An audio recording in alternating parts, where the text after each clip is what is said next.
no evidence to suggest a wider plot or a wider scheme, but the actions of one individual who meant to cause pain and harm and probably death and the resulting terror.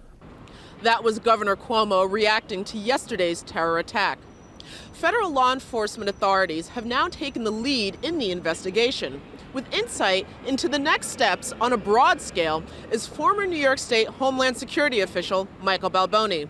Michael, welcome to the program. Thank you for having me. All right, so first, one of the things that's been reported is that this young man had been planning this attack for weeks. Why was it that law enforcement or federal authorities weren't able to prevent it or stop it? So one of the public misconceptions is that we can truly know what's going on at any time, anywhere, and that just really is just not the case. If you take a look at this type of attack, all it requires is what this guy did. Go to a Home Depot, rent a truck, drive it into the city, and then commit the act. There's no trade craft involved, there's no specific skill set, and it's done almost in a very random kind of way, and therefore picking it up before it happens is very, very difficult. In addition to which, the precursor activities, none of them are crimes. You know, renting a truck is not a crime, driving to the city is not a crime. The crime doesn't happen until he actually comes into contact with the individuals, the victims, and of course you then have to prove intent. So people have this perspective that it's like the show 24. We have everybody on camera, we know what people are thinking, we don't.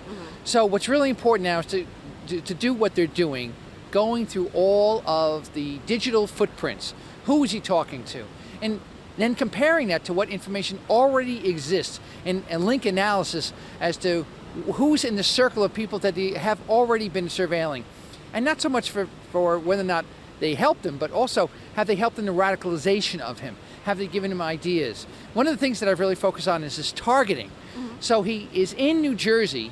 First of all, why did he rent the truck? Why he had a van? Why didn't he just drive the van? But then he drove into Lower Manhattan. He passed a lot of school buses. He's passed a lot of schools, a lot of population centers. Why didn't he use that? Why did he go to this particular spot and target this individual and these individuals there?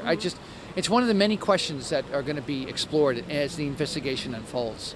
Well, speaking of exploring as the investigation unfolds, is finding somebody who might be inclined to this kind of attack like finding a needle in a haystack, or are there just too many needles in the haystack? Well, the phrase I like to utilize is that it's not about a needle in a haystack, but a needle in a haystack of needles. In other words, there's so much information.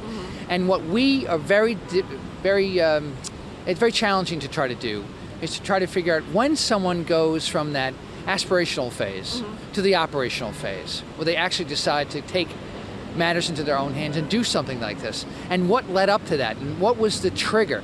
Now, the fact that the information is that this person was planning it for a while gives us more of a clue that perhaps this was something much more planned and much more supported than we originally suspect. But again, at this stage of the investigation, we don't know enough about what his motivations are, but it is important to determine that. Well, last time we had you on the show, we were talking about soft targets around the city, but this seemed to be more random, more unusual. It was just a bike path in Lower Manhattan. Is this something that we should now be expecting to be a target for terrorists? Are these places where people just gather? So after Barcelona, which is where we were talking about, the soft target being a location, what we're seeing now is a soft target could be the gathering of people.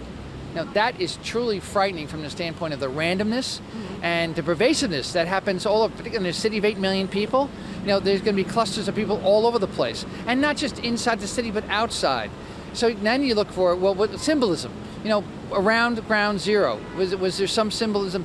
Halloween, when school was getting out, and in advance of the New York City Marathon. There's so many different factors that could have played a role in this date, this time, and this location. All right, well, is there something that needs to be done going forward, either on the part of Homeland Security officials or on the part of just everyday New Yorkers? We can take the reactive response and say we need more bollards and barriers in public gatherings, and that's being done. We could try to make sure that we have a faster response capability. But, the NYPD is really one of the best in the world doing this. But what we've not been able to do yet is come up with a counter narrative on the net. This is ISIS as a virtual caliphate. They've lost their physical one. They're trying to encourage people and recruit people online. So what are we doing as a society to counter that? To say, no, this does not fulfill any of the promises that you might want to make in terms of this jihad, if that's what you're seeking, is perverse jihad. Well, why don't you come back into the fold of our society with your families and your community? We have not been able to successfully counter that.